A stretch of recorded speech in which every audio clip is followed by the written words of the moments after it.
Así que les invito para que, puestos sobre sus pies, abran sus Biblias allá en el Evangelio de Marcos, en el capítulo 1. Gloria a Dios, Evangelio de Marcos, capítulo 1. Si usted ve que alguien no tiene la Biblia, por favor compártala para que todos podamos dar lectura a la palabra del Señor. Marcos, capítulo 1, versículos 16 al versículo 20. Gloria al Señor.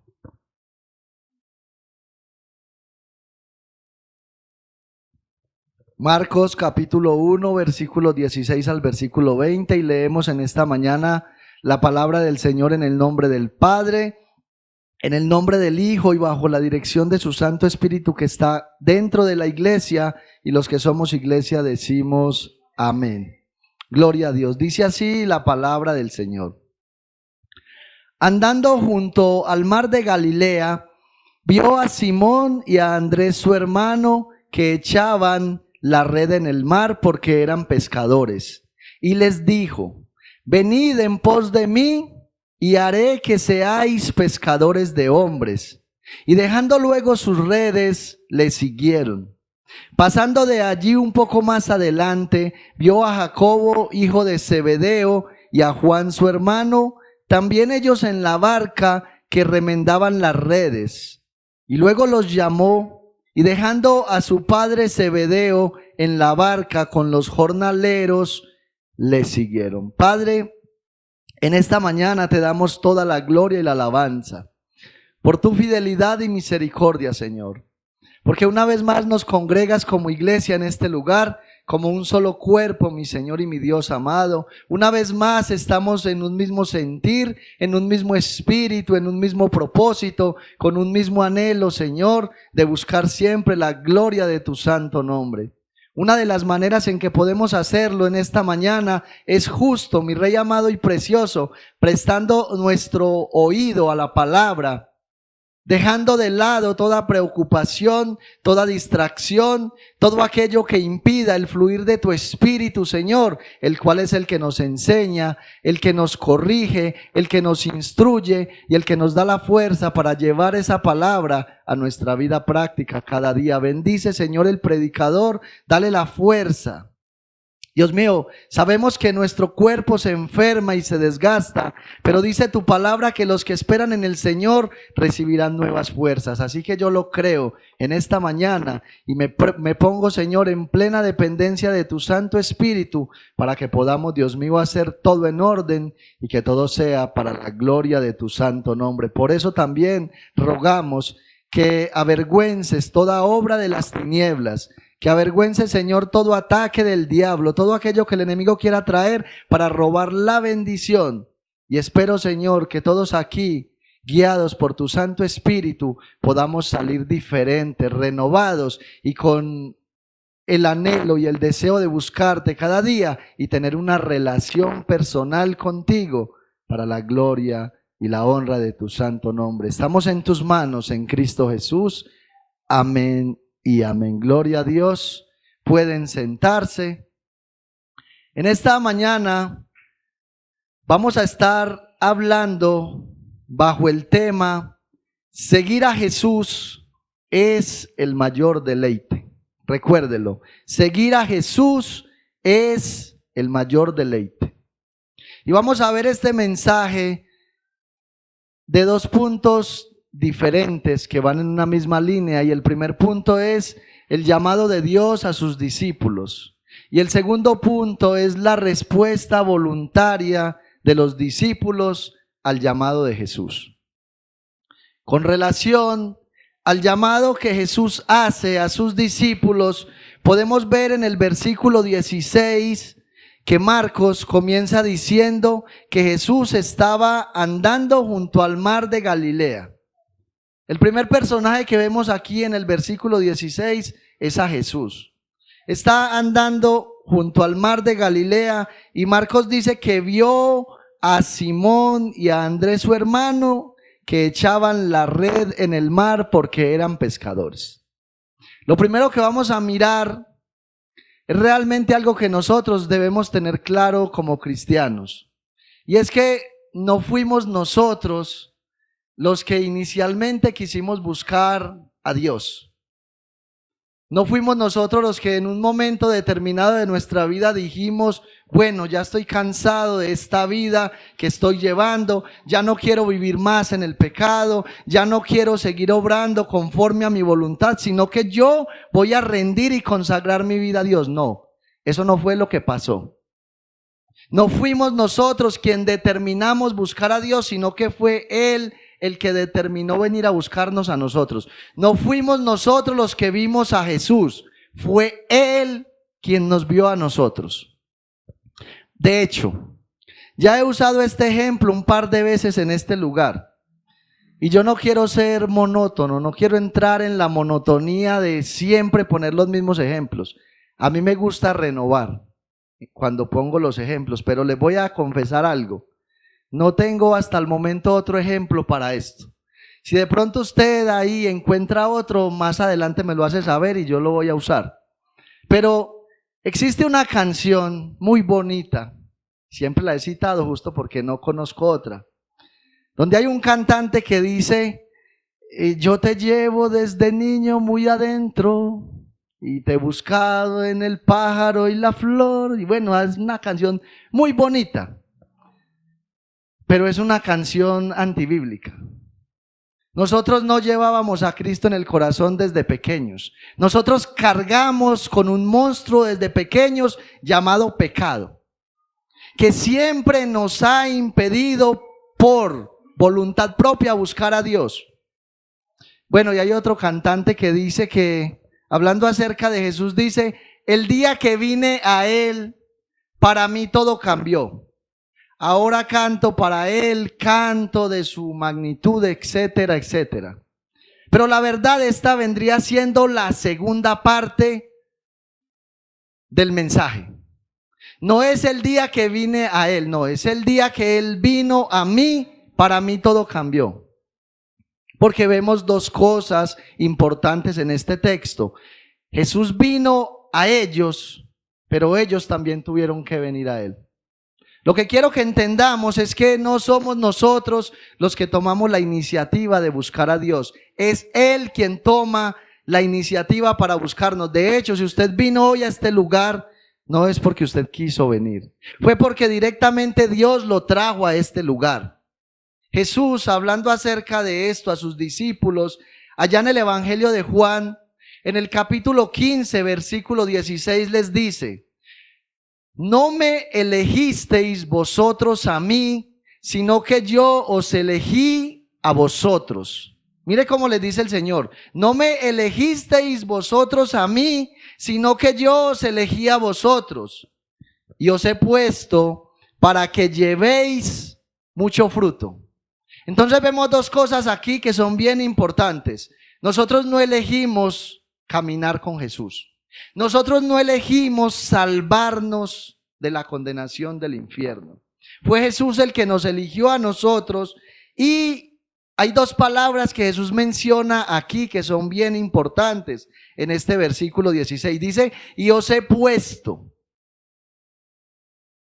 para que llevéis mucho fruto. Escuche, el que imparte los dones en la iglesia no es el pastor de la iglesia.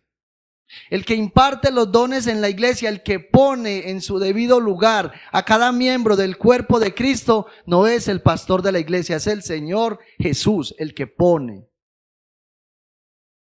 Y si usted va a la carta del apóstol Pablo a los Efesios en el capítulo 4, versículo 11, usted va a encontrarse con los ministerios de la iglesia y usted va a ver que es Dios quien pone sus ministros. ¿Para qué? Para perfeccionar la iglesia, para equipar la iglesia. ¿Para qué? Para que la iglesia vaya y culmine la labor de hacer discípulos a todas las naciones. Para que el reino de Dios se extienda, no se estanque y siga su curso. Y el Señor dice, para que vayáis y llevéis mucho fruto. Para eso es que el Señor nos ha llamado a nosotros. Nos pone en una iglesia local, no para que nosotros vengamos a ocupar una silla. a calentar una silla, no, es para que cada uno de nosotros demos fruto. Escuche, la labor en la iglesia de trabajar no es solamente para los jóvenes. No es cuestión de edad para servir al Señor. Estamos hablando de que cada uno de nosotros hemos sido puestos en una iglesia local para llevar no poco fruto, mucho fruto delante de Dios. Entonces vemos con relación al llamado que en primer lugar el Señor Jesús vio a dos hombres. Los primeros que vio fue a Simón y a Andrés, y dice que ellos echaban la red en el mar porque eran pescadores. Estos dos hombres estaban trabajando. Pero si usted mira el versículo 19, luego que Jesús ve a Simón y a Andrés, dice que pasando de allí un poco más adelante, vio a Jacobo, hijo de Zebedeo, y a Juan su hermano, también ellos en la barca que remendaban sus redes. No solamente vio a Simón y a Andrés, sino que también vio a Jacobo y a Juan. O sea que estamos hablando de que Jesús vio a 4 hombres en este pasaje. Fueron 4 hombres los que Jesús vio y los que Jesús llamó. Ahora, ¿para qué fue que el Señor los llamó a ellos? Versículo 17. Y les dijo: venid en pos de mí y haré que seáis pescadores de hombres. Lo primero que el Señor les dice a ellos es: yo a ustedes no los he llamado simplemente para que me sigan a mí, aunque obviamente el llamado era seguirlo a Él, pero había un propósito en Jesús para que lo siguieran. ¿Cuál era el propósito? Que ellos se hicieran pescadores de hombres. Seguir a Jesús significa identificarse plenamente con Él. Eso significa seguir a Jesús. Identificarnos plenamente con Él. Escuche, en su vida, en su muerte, en su resurrección, en sus padecimientos y en su obediencia. Su vida, su muerte, su resurrección, sus padecimientos y su obediencia. Eso significa seguir a Jesús. Es ser un discípulo, es ser como Él, es imitarlo a Él. Eso es seguir a Jesús. De hecho, si usted va al Evangelio de Marcos en el capítulo 8, versículo 34, vemos que Jesús está predicándole a una multitud el Evangelio. Y hay un momento donde Jesús hace un pare y le dice a la multitud: si alguno de ustedes quiere venir en pos de mí, o sea, si usted me quiere seguir, tiene que hacer varias cosas. Niéguese a sí mismo, tome su cruz cada día y sígame. Entonces, seguir a Jesús significa negarnos a nosotros mismos. Escuche, estos hombres estaban trabajando, estos hombres estaban produciendo dinero, todos ellos, y Jesús les dijo: vengan y me siguen. Y no había tiempo sino para decirle al Señor sí, Señor, o decirle al Señor que no. Estos hombres se negaron a sí mismos, dejaron de lado sus propios intereses. Yo les hago una pregunta sinceramente. ¿Ustedes creen que estos hombres, por ser de aquel tiempo, no tenían metas para sus vidas? ¿Usted cree que estos hombres no se habían trazado metas para su vida en aquel tiempo? ¿Ustedes creen que ellos no tenían sueños, ambiciones como tenemos cualquiera de nosotros? Bueno, de hecho yo estoy seguro que sí, porque en aquel tiempo también existía el dinero, la comida, existían lugares bonitos para visitar, había muchas cosas como las hay el día de hoy. Entonces, negarnos a nosotros mismos significa morir a lo que yo quiero. Bueno, una de las cosas que mucha gente todavía no entiende es que lo que Jesús quiere es que nosotros nos congreguemos diariamente, como lo hacía la iglesia primitiva. En este lugar nosotros no nos congregamos todos los días de la semana, nos congregamos martes, jueves, viernes y domingo. Y Jesús quiere que nosotros nos congreguemos 4 días a la semana. Y hay gente que le dice: Señor, tú quieres que yo me congregue, pero yo no me quiero congregar. Eso no se llama morir a uno mismo. Eso se llama tener más viva la carne que nunca. Eso no se llama morir a nuestros deseos egoístas y empezar a vivir para los deseos del Señor. Eso se llama vivir mi vida de manera egoísta y no morir a mí mismo. Y tomar la cruz significa identificarme con Cristo en sus padecimientos. Eso significa tomar la cruz para seguir a Cristo, morir a mí mismo e identificarme con el Señor Jesús en sus padecimientos. Hay gente que no quiere padecer por causa del Señor. Hay gente que más bien prefiere ganar a su familia que ganar al Señor. Mis hermanos, una de las cosas que nosotros necesitamos entender es que cuando nosotros venimos al Señor Jesús, Él mismo dice, los primeros enemigos que usted va a tener van a ser los de su casa. Y no necesariamente significa que usted va a estar peleando con su familia porque usted va a venir a la iglesia y ellos se van a interponer y le van a sacar machete para que no venga o alguna cosa por el estilo. Pero significa que el enemigo va a usar a los de su familia para que lo persuadan a usted a no venir a la iglesia. Yo estoy seguro que quizás algunos de los que se congregan en esta iglesia, o si no pasa con los de esta iglesia, en otra iglesia, muchos hoy no se congregaron porque la familia inconversa les dijo, bueno, vamos a celebrar el Día del Padre hoy. Usted deje esa religiosidad que usted tiene. Un día en la semana que no se congregue, entonces el Señor se va a enojar con usted. Por un día que usted no vaya, entonces se va a ir al infierno. De esa manera actúa el enemigo y usa nuestra familia. No venga, que es que también hay que sacar tiempo para la familia. Mire que la Biblia dice que hay tiempo para todo. Y usted no está cumpliendo con ese pasaje de la Escritura. Textos que aún son mal interpretados en la Biblia. Para todos los aplican, cuando la Biblia no se aplica para todo. Hay pasajes de la Escritura que son de una sola aplicación. Y entonces muchos hoy decidieron agradar a su familia y no quisieron venir al culto, prefirieron mejor ir a celebrar el Día del Padre. Ahora, nosotros aquí lo hemos dicho en centenares de veces. Una de las cosas que nosotros debemos hacer para manifestar verdaderamente que somos cristianos es el hecho de compartir con nuestra familia.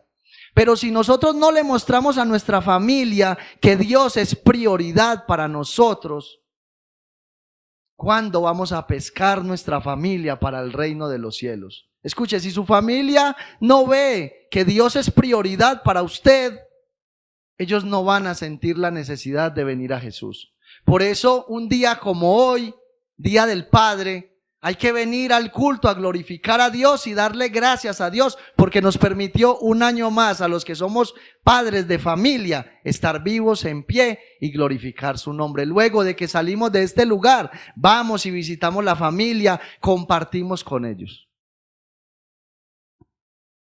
Entonces Jesús les dice, el que quiera venir a mí, niéguese a sí mismo, tome su cruz cada día y sígame. Una vez que nosotros venimos a Jesús de esta manera, no a nuestra manera.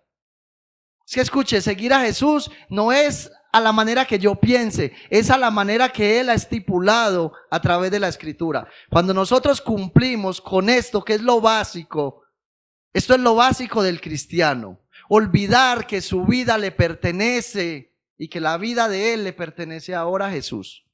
Cuando ya hacemos lo básico, entonces Jesús hace en nosotros o cumple en nosotros el propósito con el cual hemos sido llamados. ¿Cuál es ese propósito? Hacernos pescadores de hombres. Entonces piense en esto. Jesús viene y los ve a ellos pescando y les dice, bueno, vengan a mí y yo los haré pescadores de hombres. Y yo me imagino ellos lo miran y pescadores de hombres. ¿Y desde cuándo uno puede pescar hombres? Imagínese usted a Pedro imaginándose aquí con la caña y tirándole la caña a una persona en la cabeza y Pedro dice, no, pues que ¿cómo hago para jalarle la cabeza a este señor?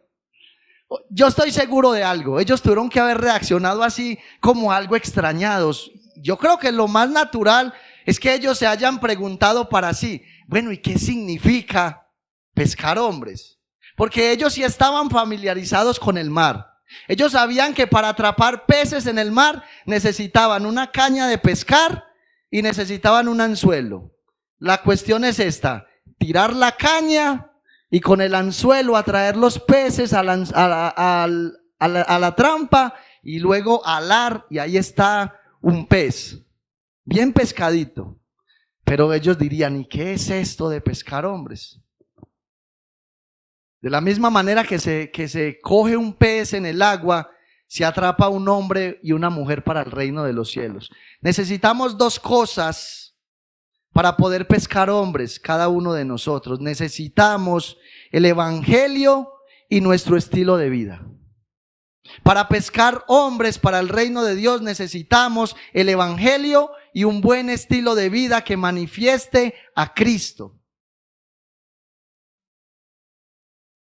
El Señor ha decidido, ha determinado salvar a los creyentes por medio de la locura de la predicación. Eso es lo que nos enseña el apóstol Pablo en su primera carta, en el capítulo 1, versículo 21 en adelante. Dice que Dios en su sabiduría, porque hay algo que es impactante, y es que la sabiduría de Dios no tiene nada que ver con la de nosotros. Solamente imagínese usted ahí en su mente finita, si usted fuera Dios, ¿de qué manera usted salvaría a los hombres? ¿De qué manera usted atraería a los hombres a sus pies? Yo imagino que como nosotros tendemos a ser perezosos, que nos gustan las cosas fáciles, yo estoy seguro que nosotros diríamos, bueno, si yo fuera Dios, yo pondría una pancarta en el cielo que diga, mírenme a mí y sean salvos todos los términos de la tierra, como dice uno de los pasajes del Antiguo Testamento. Y nosotros siendo Dios diríamos, bueno, entonces pongo la pancarta arriba en el cielo que diga esto y luego les mando rayo láser a la iglesia y les abro la cabeza y hago que ellos crean en este texto. Pero Dios no actúa de esta manera. Dios no manda rayo láser. Dios pone hombres de carne y hueso en un púlpito como estos para que prediquen un mensaje del evangelio, y a través del Espíritu Santo Él hace la obra en la mente y en el corazón de aquellos que Él mismo ha determinado salvar. Es de esta manera que Dios trabaja en el corazón de la iglesia. Jesús hubiera podido haber hecho esto él solo. Él tranquilamente hubiera podido haber recorrido todo Galilea y haber convencido a toda la nación de Israel para que fuera salva. Pero Él no quiso hacerlo de esta manera. Él quiso, a través de hombres sencillos como estos 4 pescadores, seguir recorriendo la mente y el corazón de los hombres por medio de la predicación del evangelio. Pero se necesitaba algo más. Se necesitaba que estos hombres que Él iba a enviar a predicar el evangelio para así atraer las almas se parecieran a Él. Yo estoy seguro de algo, mis hermanos, y eso es lo que vemos nosotros en toda la escritura. Estoy seguro que ni Juan, ni Andrés, ni Pedro, ni Jacobo, ni ninguno de los 12, ni ninguno de los que habían en Israel inicialmente se parecían a Jesús. Yo estoy seguro que ninguno de ellos inicialmente se parecía a Jesús. Y esto es lo que nosotros llamamos en la vida cristiana el proceso de santificación. Una vez nosotros venimos al Señor, porque Él viene a nosotros, Él hace la transformación en nosotros y nosotros empezamos a través de lo que nos enseña la palabra y de la obra del Espíritu Santo, nosotros empezamos a llevar mucho fruto. Empieza a surgir en nosotros un cambio de vida día tras día. Escuche, los primeros que van a ver ese cambio de vida en nosotros son aquellos que viven con nosotros. Y yo te pregunto, ¿qué opina tu mamá, tu papá, tu esposa, tu esposo, tus hijos? ¿Qué opinan tus compañeros de trabajo? ¿Qué opina tu patrón acerca de ti como cristiano? Ellos son los que tienen que mirarlo a usted día tras día. las decisiones que toma, la manera como trabaja, la manera como reacciona ante los problemas. Ellos miran todo eso. Pregunta, ¿ellos están viendo en usted a Jesús? Porque se necesitan ambas cosas se necesitan para pescar hombres.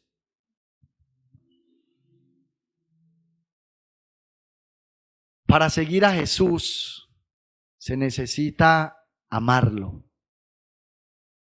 Se necesita tener pasión en el corazón. Para seguir a Jesús se necesita tener gratitud a causa de lo que Él hizo en la cruz del Calvario. Para ellos no había pasado eso todavía. Jesús no había ido a la cruz en ese momento, pero ya Jesús fue a la cruz y resucitó, y nosotros deberíamos tener gratitud en base a esto. Se necesita pasión en el corazón. Cuando hablamos de pasión, hablamos de algo que está impregnado en nosotros y por lo cual nosotros luchamos día a día por sostener. Yo recuerdo cuando yo no conocía al Señor, a mí siempre me gustó el fútbol. De hecho, el Señor cuando era adolescente me dio un talento para el fútbol impresionante. Pero fueron pasando los años, perdí el apetito por el fútbol y pasé de ser un hombre que me meleaba 4 o 5 en una baldosa, a lo último no me meleaba un poste amarrado, le digo. Tieso para mover el balón. Pero me gustó el fútbol, me apasionaba el fútbol desde pequeño. Pero les voy a decir algo, el fútbol profesional no me llamaba la atención. Y había uno de los hermanos míos de la familia que trataba de meterme a Nacional por los ojos y me decía, mire ese equipo, mire, pero a mí no me gustaba. Yo rechazaba el fútbol a capa y espada, hasta que hubo un momento que me vi un partido de esos que, mejor dicho, no se duerme nadie, le digo. Un señor partido de Nacional, mejor dicho, y yo como que sentí como que se me abrieron los ojos y yo dije, wow, ¿de qué me estaba perdiendo yo? Mano, vea, lo primero que hice fue, me compré una camiseta, me compré un gorro. Quiero ir al estadio, le dije a mi hermanito, quiero ir al estadio porque ahora sí vi que yo estaba ciego. Y empecé a ir al estadio. Empecé a ir al estadio y me empecé a apasionar por ese equipo de fútbol hasta el punto de que recuerdo que en ese tiempo yo trabajaba en un billar. Yo administraba un billar en ese tiempo y el sueldo mío eran 25,000 pesos por día de trabajo. Yo recuerdo que llegué en determinado momento a tener 25,000 pesos en la mano y no tener medias, no tener ropa interior y no tener con qué tomarme un fresco. Y elegir entre esas 3 cosas o ir al estadio. Y yo sin dudar dije, me voy para el estadio. Me voy así sea sin pantaloncillos. Hermanos, les voy a decir algo. La boleta en ese tiempo, uno la conseguía en 17, 18, 20,000. Entonces usted tenía para la boleta, para los pasajes y quedaban 1,000 pesos para gastar. Entonces uno después del partido, me acuerdo que uno salía con esa hambre tan impresionante. ¿Y sabe qué compraba usted con 1,000 pesos? Se compraba un chuzo. Ya ustedes se imaginarán de qué material estaba hecho ese chuzo. Y uno decía, todo por Nacional. Así era yo personalmente. Entonces yo recuerdo que en mi familia más de uno me decía, pero es que usted qué es lo que le ve a Nacional, que usted, yo veo que no habla sino de Nacional, usted ya se compra las camisas, todo de Nacional, usted está untado de Nacional. Y me criticaban y yo le decía, usted no puede entenderlo porque no sabe lo que yo tengo adentro. Y empezábamos a alegar hasta que yo le decía, de malas, a usted no le importa, y me decía, coma torta. Mis hermanos, pasión. Esa pasión por este equipo y por otras cosas murió cuando conocí al Rey de Reyes y Señor de Señores. Ahí comenzó una pasión nueva en mi vida. Ahí comenzó una pasión en mi corazón que hasta el día de hoy no se extingue. Hasta el día de hoy no se apaga. Esa pasión es una pasión que pone Cristo en el corazón de todo creyente. No puede existir un creyente que diga yo soy cristiano y no tenga esa pasión por el Señor. Eso no puede existir. ¿Quiere ver un ejemplo de lo que es un hombre apasionado por Cristo en la Escritura? ¿Quiere ver el ejemplo de un hombre muerto a sí mismo, vivo para Cristo? ¿Quiere ver un hombre que renunció totalmente a su propia vida para vivir la vida de Cristo? ¿Quiere ver un hombre que entendió lo que significaba ser pescador de hombres? Vamos a mirar el ejemplo de Juan el Bautista en el versículo 14 de aquí de este capítulo 1 que miramos. Mire lo que nos dice el versículo 14. Después que Juan fue encarcelado, Jesús vino a Galilea predicando el evangelio del reino de Dios, diciendo: el tiempo se ha cumplido y el reino de Dios se ha acercado. Arrepentíos y creed en el evangelio. Escuche, Jesús principia el ministerio justo después de que Juan el Bautista es encarcelado. La pregunta es esta: ¿por qué Juan el Bautista fue encarcelado? Usted va al Evangelio de Marcos en el capítulo 8, versículo 34, y usted se dará cuenta que Juan el Bautista fue encarcelado porque en un momento determinado venía el rey Herodes en una carroza y él lo miró y le dijo: Herodes, no te es lícito tener la mujer de tu hermano. Usted sabía que en ese tiempo contradecir al rey era mocharse la cabeza. Este hombre estaba predicando el evangelio a costa de lo que fuera, a costa de perder su propia vida. Hoy en día muchas personas no quieren predicar el evangelio por no incomodar a los demás. No, es que fulanito de tal, yo sé que de pronto va a reaccionar mal. No, yo sé que de pronto él lo va a tomar de una manera que no es y entonces se va a perder la amistad. Y hermano, hay que predicar el evangelio. Pablo le dice a Timoteo: predica a tiempo y fuera de tiempo. O sea, la palabra hay que predicarla constantemente porque es el medio para atraer las personas al reino de los cielos. Este hombre había muerto a sí mismo, se había negado a sí mismo, estaba dispuesto a que le mocharan la cabeza y eso fue lo que pasó. Eso fue lo que pasó. Pero este hombre sabía realmente lo que era atraer las almas a Cristo y no a él mismo. Y yo quiero que usted me acompañe al Evangelio de Juan. Por favor, acompáñeme al Evangelio de Juan. En el capítulo 7, y vamos a leer desde el versículo 22 al 30.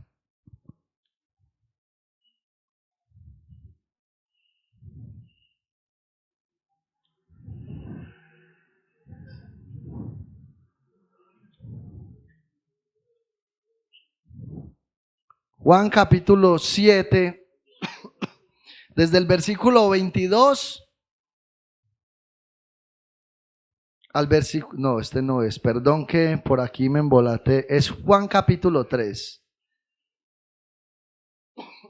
Sí, es el versículo 3, desde los versículos 22 al 30.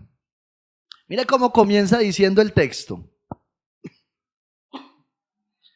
Después de esto, vino Jesús con sus discípulos a la tierra de Judea y estuvo allí con ellos y bautizaba. Juan bautizaba también en Enón junto a Salim, porque había allí muchas aguas y venían y eran bautizados, porque Juan no había sido aún encarcelado. Mire que aquí Juan nos aclara. Juan estaba llevando su ministerio y aún no había sido encarcelado. O sea que hasta este punto Jesús no había comenzado a predicar todavía. Jesús todavía no estaba predicando en este momento. Dice: entonces hubo discusión entre los discípulos de Juan y los judíos acerca de la purificación. Y vinieron a Juan y le dijeron: Rabí, mira que el que estaba contigo al otro lado del Jordán, esto es Jesús, el que estaba contigo al otro lado del Jordán, de quien tú diste testimonio, bautiza y todos vienen a él. O sea que ¿cómo estaban ellos? Estaban celosos. Ellos no querían que las personas fueran atraídas a Jesús. Y mire la respuesta de Juan en el versículo 37. Respondió Juan y dijo: no puede el hombre recibir nada si no le fuere dado del cielo. Vosotros mismos me sois testigos de que yo dije: yo no soy el Cristo, sino que soy enviado delante de él. El que tiene la esposa es el esposo, mas el amigo del esposo que está a su lado y le oye, se goza grandemente de la voz del esposo. Así pues, mi gozo está cumplido. Es necesario que él crezca, pero que yo mengüe. Mire varias cosas importantes en este texto. Cuando Juan el Bautista bautizó a Jesús, él testificó y les dijo: este es el Cordero de Dios que quita el pecado del mundo. Y él les dice a los que estaban ahí presentes, les dijo: yo vine a bautizarlos a ustedes con agua, pero el que viene tras mí, o sea Jesús, él os bautizará con el Espíritu Santo y fuego. En una ocasión vinieron los judíos a preguntarle a Juan: Juan, a usted le mandan a preguntar quién es usted, ¿qué dice usted de sí mismo? Entonces le preguntan: ¿acaso usted es Elías? ¿Acaso usted es Jeremías? Bueno, y empiezan a mencionar unos personajes del Antiguo Testamento. Y él de sí mismo responde y les dice: no, no soy ninguno de ellos. Yo simplemente soy la voz de uno que clama en el desierto. O sea, mi función aquí no es venir a presentarme a mí mismo. Yo no soy el Cristo. Yo no soy el enviado de Dios. Yo no soy el Cordero de Dios que quita el pecado del mundo. Yo simplemente soy el precursor. Mi misión es venir a prepararlos a ustedes para que cuando Él venga, ustedes sean atraídos a Él. Y entonces Juan les dice a ellos, en el versículo 29, el que tiene la esposa es el esposo. ¿Cuál es la esposa aquí? La iglesia. ¿Cuál es el esposo? Cristo. ¿Y cuál es el amigo del esposo? Juan el Bautista es el amigo del esposo. Y la misión de Juan era preparar la novia, o sea, aquellos que iban a creer y se iban a arrepentir. ¿Para qué? Para que cuando viniera el esposo, desposarlos con él. Ahora escuche que hay algo bien importante aquí. Nosotros, cada uno de nosotros tiene el mismo deber que tenía Juan el Bautista. ¿Cuál es el deber de nosotros? Guardar la iglesia, la novia, para que cuando Cristo venga podamos presentársela a Él. Escuche, aunque principalmente es una labor de los ministros que Dios ha puesto en cada iglesia, la labor es de toda la iglesia en general. Mis hermanos, cuando usted deja de venir al culto, usted está dejando de edificar la iglesia. Por el contrario, cuando usted viene al culto a glorificar a Dios, usted está animando la iglesia. Como dice el escritor de los Hebreos, que nos estimulemos los unos a los otros. Estimularnos es algo que hacemos cada vez que venimos al culto. Y luego vemos de que Jesús viene a ellos, hace el llamado y les dice: vengan a mí y yo los haré pescadores de hombres. Vemos la respuesta de estos hombres. Y escuche lo que le voy a decir. Esta es una respuesta voluntaria. Porque primero vimos que no fue que ellos buscaron a Jesús. No, Jesús directamente los buscó a ellos. Pero aquí vemos la respuesta de ellos y es una respuesta voluntaria. No se imagine a Jesús con una escopeta. Vengan a mí y yo los haré pescadores de hombres. O digan que no. No, el Señor no llegó de esa manera. El Señor llegó y les hizo una oferta y ellos voluntariamente respondieron de manera positiva a esa oferta del Señor. Escuche, seguir a Jesús es un privilegio. Seguir a Jesús no es una carga. Vivir para Cristo no es una carga. Si para usted lo es, usted no conoce quién es Jesús. Hay gente que dice: ay Señor, cuando amanece el día martes, hoy es martes, qué pereza. No, tener que ir a la iglesia, Como está de buena Betty la fea.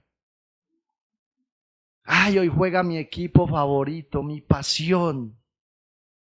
Pero bueno, no, yo voy a ir a la iglesia porque de pronto los hermanos allá me extrañan, el pastor de pronto me llama al otro día a ver qué pasó, y la Biblia dice que yo tengo que rendir cuentas en la iglesia. La Biblia dice que yo me tengo que someter al pastor.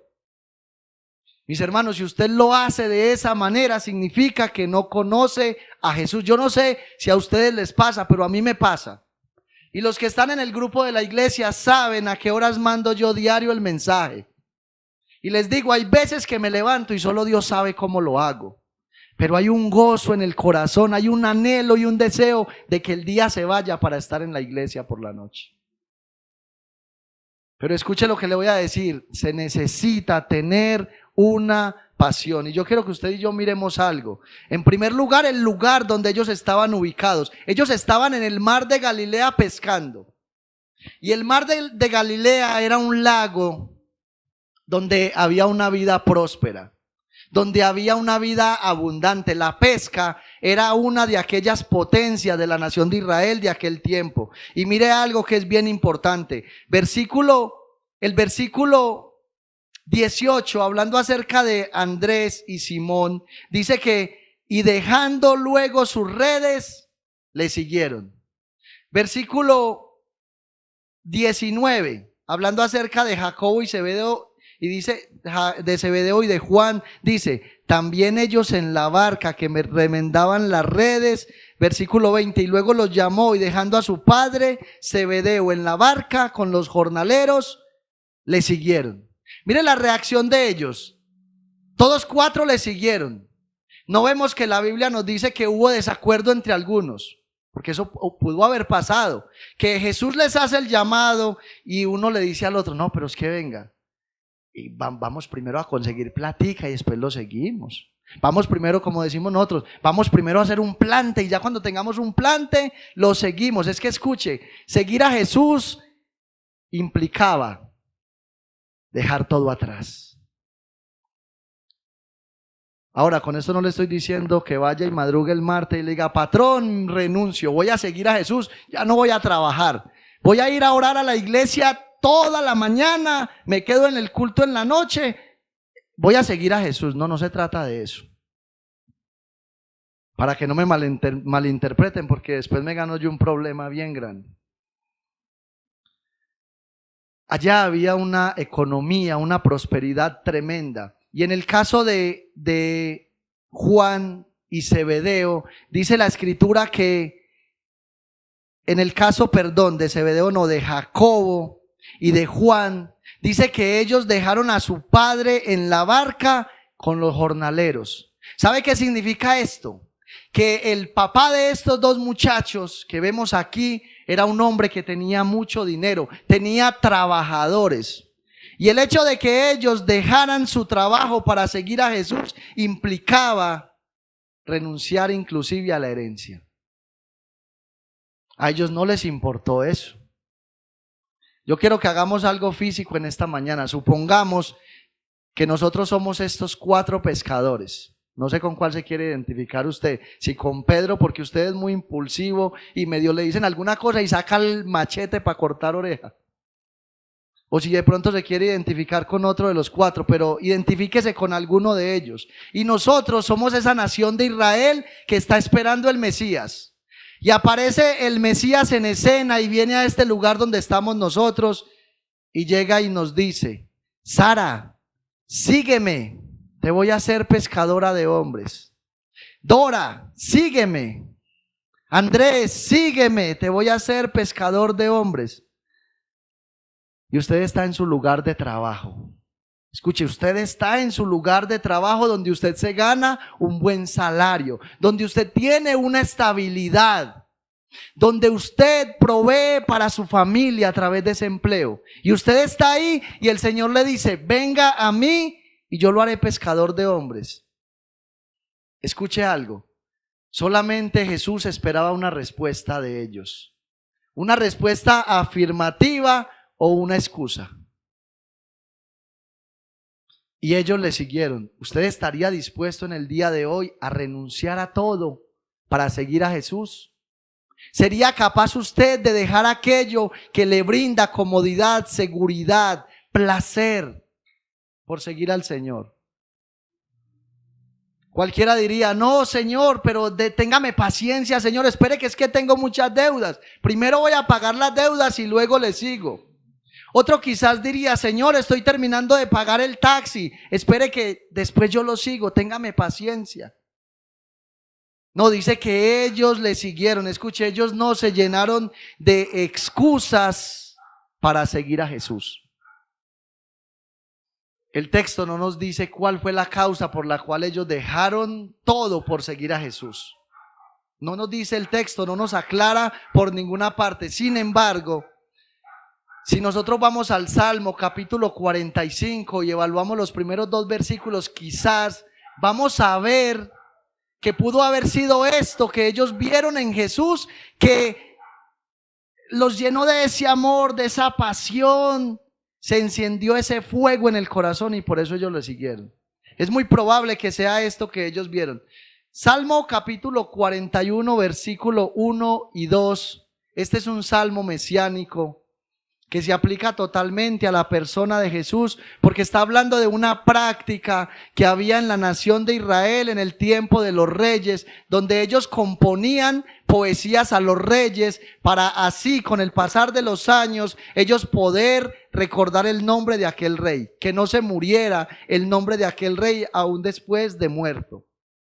Pero es un salmo que se aplica totalmente a la persona de Jesús. Mire lo que dice el salmista en los versículos 1 y 2 del Salmo 45. Dice, rebosa mi corazón palabra buena. Mire pues, rebosa mi corazón palabra buena. Dirijo al rey mi canto. Mi lengua es pluma de escribiente muy ligero. Mi lengua es pluma de escribiente muy ligero. Eres el más hermoso de los hijos de los hombres. La gracia se derramó en tus labios. Por tanto, Dios te ha bendecido para siempre. Escuche, Jesús es el más hermoso de los hijos de los hombres. Ellos pudieron contemplar la hermosura de Jesús. Ellos pudieron contemplar la hermosura, la belleza de Jesús. Y con esto no les estoy diciendo que vieron a ese Jesús que pintan en los cuadros, un mono zarco, blanco, con su barba toda pulidita, sus patillas bien hechecitas, su cabello ondulado que desciende. No, yo no creo que Jesús haya sido como lo pintan en los cuadros. De hecho, todos aquellos hombres de la época, los orientales, eran más bien de color oscuro. Los hombres, especialmente aquellos, solamente, escuche algo, solamente los nazareos, los que hacían voto nazareo, se dejaban crecer el cabello. Yo no sé si ustedes recuerdan a Samuel, que cuando Ana lo ofrece a Dios para servir, una de las cosas que Ana dice de Samuel es, no pasará navaja sobre su cabello. O sea, los nazareos sí se dejaban crecer el cabello. Yo veo, según las costumbres de la época, a un Jesús más bien de piel oscura, con su cabello corto. De hecho, hay un pasaje en el libro de Isaías, en el capítulo 53, donde Isaías, hablando acerca de Jesús, dice, no hay parecer en él. Y algunos dicen, es que Jesús era muy feíto. Bueno, tampoco se imagine a Jesús como el personaje de La Bella y la Bestia. No, Jesús tampoco era así de feo como más de uno. Es que Jesús era muy feíto. No había parecer en él, era el más feíto de Israel. No, tampoco, mi hermano. Cuando Isaías dice que no había parecer en él, Isaías se refiere al acto de que Jesús iba a ser totalmente golpeado, iba a ser flagelado, le iban a incrustar una corona de espinas y él literalmente iba a quedar desfigurado. Pero entonces no estamos hablando de una belleza física como nos pintan hoy en día en la televisión, en las redes sociales. Ustedes no han visto que para vender una Coca-Cola, para vender un desodorante, para vender un paquete de Cheetos, siempre citan a Leonardo DiCaprio, a Cristiano Ronaldo, a James Rodríguez, a esas modelos y presentadoras de televisión. ¿Cuándo ven usted que me han contratado a mí? Porque lo que el mundo quiere es exhibir una belleza física, mis hermanos, esa belleza superficial. Pero no es de ese tipo de belleza que se enamoraron los discípulos en Jesús. Es esa belleza interna a causa de la presencia viva del Espíritu Santo en la persona de Jesús. De eso fue que ellos se enamoraron. Eso fue lo que a ellos los cautivó para seguir a Jesús. Hoy en día muchas personas buscan la belleza de las cosas en lo superficial del mundo. Hay gente que se deleita más yendo a un centro comercial a comprar un vestido que en venir a la iglesia para contemplar la belleza del Señor. Tal y como decía el salmista, una cosa he demandado al Señor y esta buscaré, que esté yo en la casa del Señor todos los días de mi vida. Y él dice, para inquirir. O sea, para conocer más al Señor, para conocer la hermosura de su santidad. Yo he visto mujeres muy bonitas que detrás de un maquillaje tratan de esconder la tristeza que hay en el corazón, la amargura. Lo más hermoso que hay en la vida es cuando usted mira a una persona y esa persona está llena de la gracia de Dios. Cuando usted mira a esa persona y esa persona refleja en su rostro la santidad del Señor Jesucristo. Eso es lo más hermoso. Mire usted una persona que está rebosando de gozo en la presencia del Señor y verá una persona hermosa. La Biblia dice que la presencia del Espíritu Santo hermosea el corazón de los hombres. Es de esa hermosura que ellos se aferraron para seguir a Jesús. Ahora, eso es lo que en términos teológicos, hablando acerca de las doctrinas de la gracia, se conoce como la gracia eficaz o la gracia irresistible. Y este término gracia irresistible suena como que es que el Señor llama a las personas y las agarra del pelo y las lleva, ellos renegando, enojados contra su propia voluntad. No se trata de eso, mis hermanos. Se trata de que cuando Cristo llega a la vida de una persona, es tan hermoso el Señor Jesucristo, es tan deseable, es tan especial, que por mucho que uno quisiera rechazarlo, no puede, mi hermano. El Señor Jesucristo se convierte en la persona más deseable para todo aquel que es llamado por Dios. Yo no sé si usted se acuerda, pero una de las cosas que más suele pasarle a uno cuando es un niño es esa primera persona de la que uno cree que se enamoró. Cuando uno es un niño inocente, que uno ve a esa niña bueno, mi amor, no te pongas celosa, que tú sabes que yo te amo mucho. Pero cuando uno ve, cuando uno tiene ese amor de niño que es tan inocente, uno ve esa niña que uno cree que va a ser el amor de toda su vida. Mis hermanos, uno no quisiera dejar de mirar a esa niña. O a ver a quién no le pasó. ¿Quién no le pasó eso cuando era niño o niña? Yo creo que todos pasamos por ahí. Yo les cuento que cuando yo tenía por ahí unos 11, 12 años, había alguien que me enloquecía. Y cuando yo me enfermaba y no podía ir a estudiar, antes de que salieran del colegio, yo me bañaba y me organizaba y me iba nomás para verla. Y ya cuando la veía, ya me iba para la casa y almorzaba y feliz el muchacho. Bueno, más o menos es la idea que quiero transmitirles a ustedes acá. Es imposible tener un encuentro con el Dios encarnado y decirle, Señor, eres hermoso, pero me voy para allá. Allá es más bonito.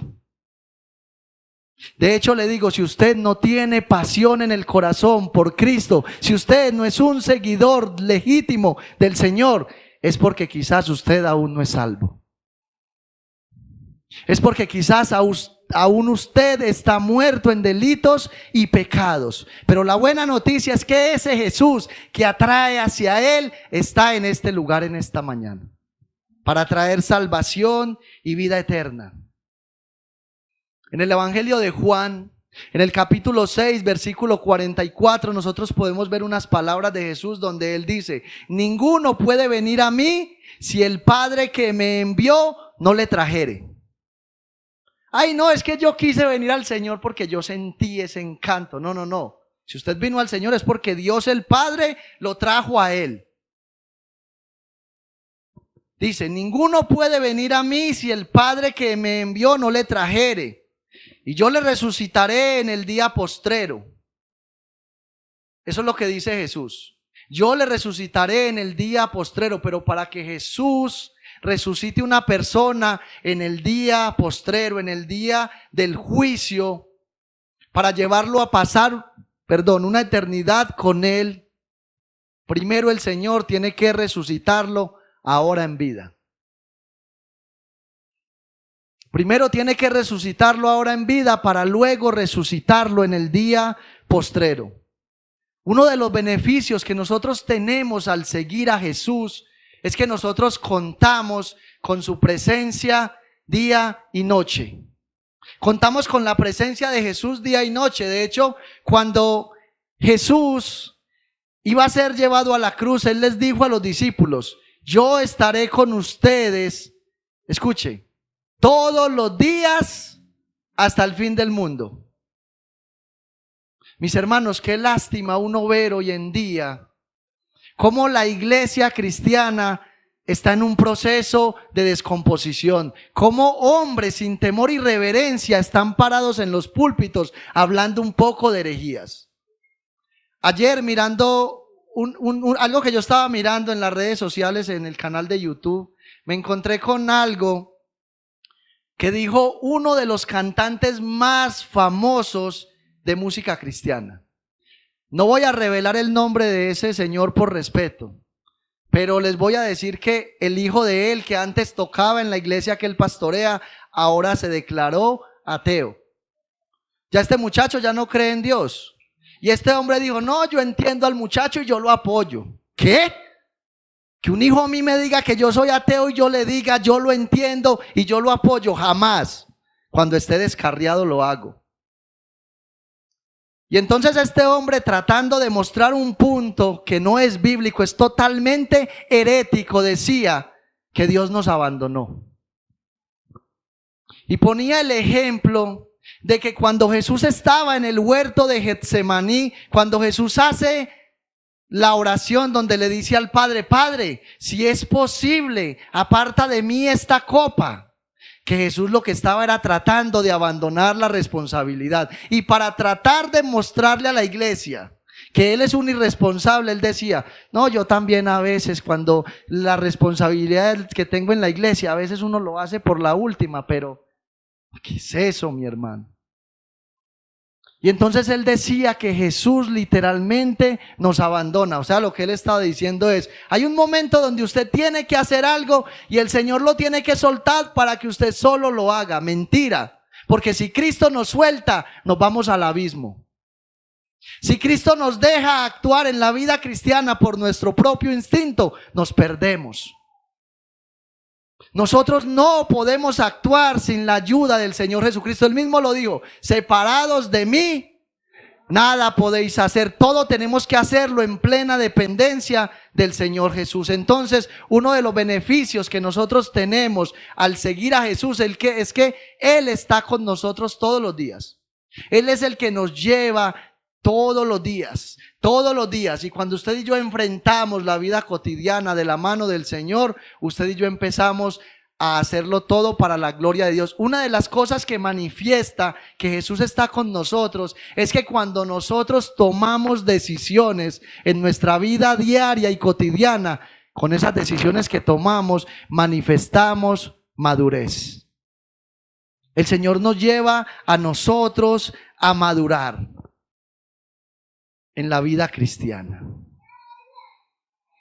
Por el contrario, existen personas que no están caminando con Jesús. Existen personas que creen que son discípulos de Jesús. Existen personas que creen que son seguidoras de Jesús y la verdad, están ciegos. Creen que son discípulos y seguidores de Jesús y no lo son. ¿Cuál es la prueba de eso? Están viviendo una vida religiosa. Están viviendo una vida rutinaria.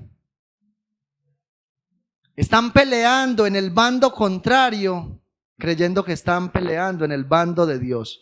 Escuche, uno de los mejores ejemplos de lo que es estar ciego, creyendo que uno está en el camino, creyendo que uno está agradando a Dios con su estilo de vida y con lo que uno hace, es el apóstol Pablo.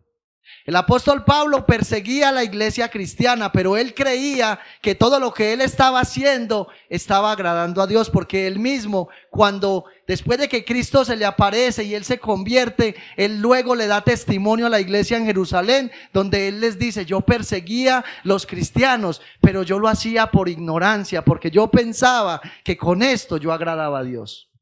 Entonces Pablo perseguía a los cristianos. Pablo pedía carta de los principales sacerdotes, inclusive para matar los cristianos. Y cuando él va camino a Damasco, justo a perseguir la iglesia del Señor, el Señor se le aparece en escena. Y ya conocemos la historia.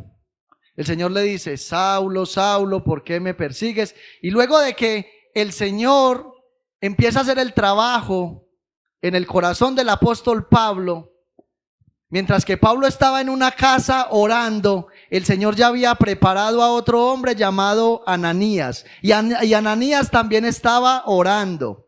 Y entonces el Señor se conecta con ambos en oración.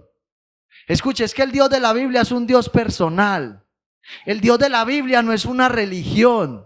El Dios de la Biblia, cuando usted y yo entramos en una relación personal con Él a través de la oración, Él se conecta con nosotros y nos habla.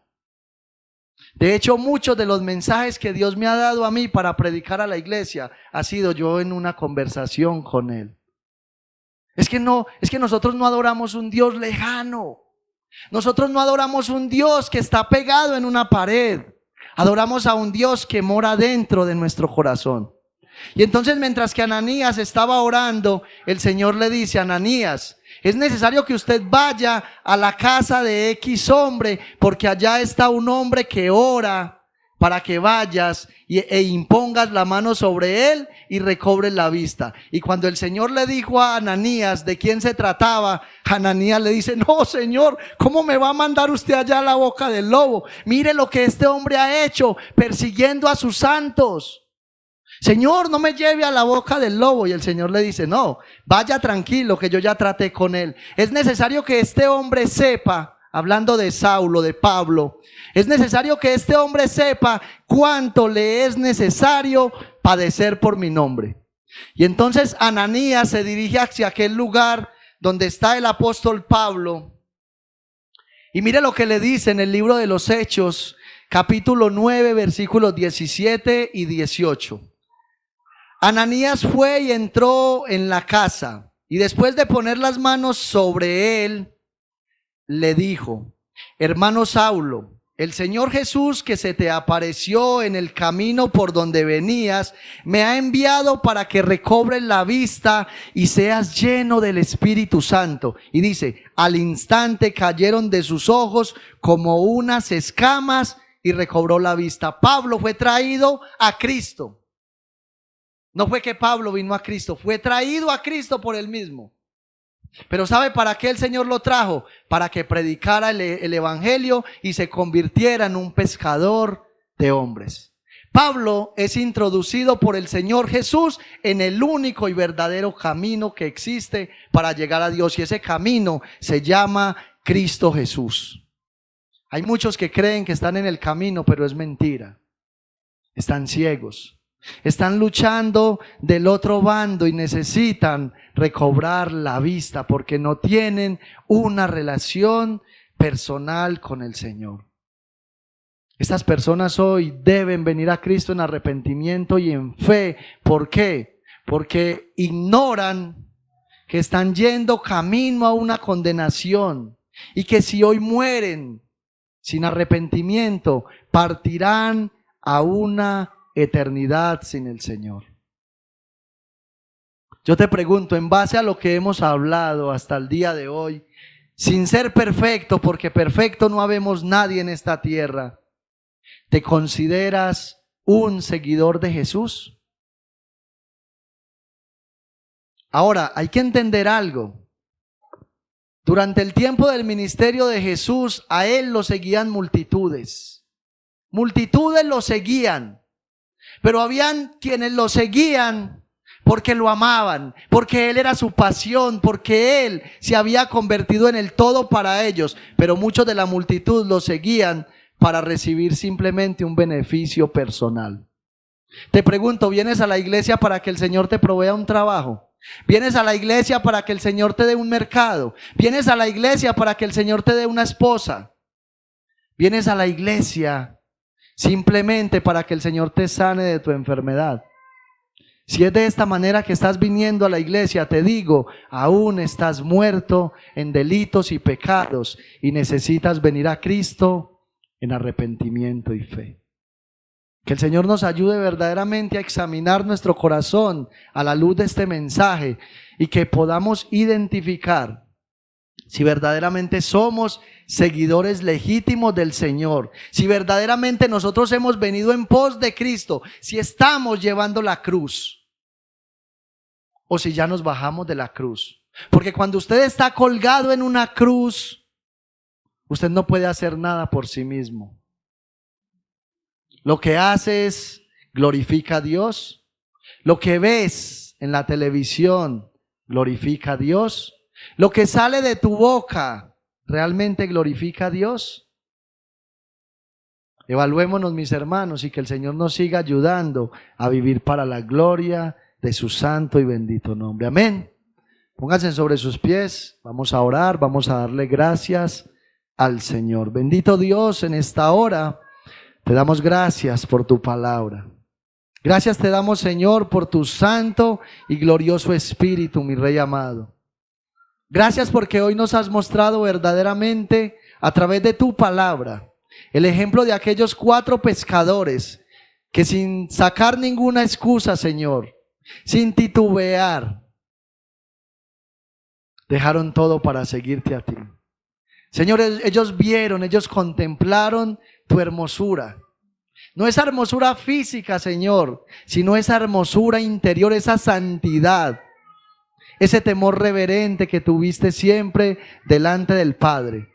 Ayúdanos, Señor, a contemplar siempre esa hermosura para poder dejar de lado todas las cosas materiales y superficiales, las cuales a veces nos quieren atraer y robar nuestra atención de ti, mi Señor y mi Dios amado. Ayúdanos, al igual que aquellos 4 pescadores, a entender lo que significa ser pescadores de almas. Ayúdanos, Señor, a predicar el Evangelio, primeramente en nuestros hogares con nuestro estilo de vida. Señor, hay tantos allá afuera que están en ese mar del pecado, que aún tú les has llamado, mi Señor y mi Dios amado, pero ellos no han atendido a tu voz, que están muertos en delitos y pecados. Señor, muchos de ellos no quieren venir a una iglesia cristiana por el mal testimonio de aquellos que ellos conocen, que dicen abiertamente ser cristianos, pero que con su estilo de vida manifiestan que no te conocen. Dios mío, ellos quieren ver en nosotros al Cristo resucitado. Ellos quieren ver en nosotros aquel cuyo nombre y cuya vida es hermosa, santa y piadosa. Ayúdanos, Señor, a impregnarnos cada día más de ti, Señor. Ayúdanos a pasar más tiempo contigo, escudriñando las Escrituras, meditando en ellas, extrayendo de ellas esas verdades gloriosas que son las que nos llevan a confrontar cada día nuestra vida con relación a ti y las que hacen que nuestro carácter, que nuestro estilo de vida cada día se vea más y más en crecimiento hasta alcanzar esa plena madurez. Ayúdanos, Señor, a dejar de lado las cosas pasajeras y temporales, entendiendo, Señor, que si te seguimos a ti, que si tú te conviertes cada día más y más en nuestra pasión, podemos seguir creciendo en el proceso de santificación y podemos demostrar cada día, Señor, una madurez, una estabilidad, una convicción que nos llevará hasta el último minuto de nuestra vida a vivir para ti, para que un día podamos recibir esa recompensa, Señor. Pero ayúdanos también a mirar el ejemplo de tantos hombres, mi Señor y mi Dios amado, que no se sometieron a tu llamado, que no lo atendieron, mi Rey amado, que decidieron seguir sus vidas para ellos mismos, para satisfacer sus propios deseos, y que murieron, mi Señor y mi Dios amado, realmente de la peor manera, y que hoy se perdieron. Uno de esos casos, Señor, es el rey Saúl, el rey de Israel, que no obedeció al mandato, mi Señor y mi Dios, y finalmente terminó él mismo, por el orgullo que había cegado sus ojos, quitándose él mismo su propia vida, Señor. Ayúdanos a recibir esta palabra con temor y reverencia y a llevarla, Señor, a la práctica, para que todos aquellos que nos miren a nosotros puedan ver un ejemplo de vida, puedan ver lo que es la vida cristiana, que no es una carga como muchos quieren mostrarla, sino que es un placer, que aún enfermos, que aún en problemas, que aún en necesidades, Señor, hay un gozo en nosotros que no se extingue y que no se apaga, porque dice tu palabra que el gozo del Señor es nuestra fortaleza. Oramos, Señor, por esta iglesia, para que tú la avives, Señor. Trae un avivamiento sobre esta iglesia. Despierta el corazón de todos y cada uno de aquellos que tú has llamado para salvación. Ahora, mi Señor y mi Dios, que este pueblo va a sus casas, Dios mío. Te pedimos que hagan lo que ellos hagan el día de hoy. Recuerden que son conciudadanos del cielo, que aunque nosotros compartimos con nuestros seres queridos, Señor, ese tipo de celebraciones y eventos siempre tienen un final donde no se glorifica tu nombre. Que aprendamos nosotros como iglesia hasta qué punto nosotros debemos relacionarnos con nuestra familia y hasta qué momento debemos llegar con ellos, Señor, para que no dejemos el evangelio por el piso, mi Rey amado. Te pido que lleves este pueblo en paz y en seguridad, que lo bendigas todos y cada uno de sus días hasta el fin del mundo, hasta que vengas nuevamente por tu iglesia. Todo esto te lo pedimos, dándote toda la gloria y la alabanza en Cristo Jesús. Amén y amén.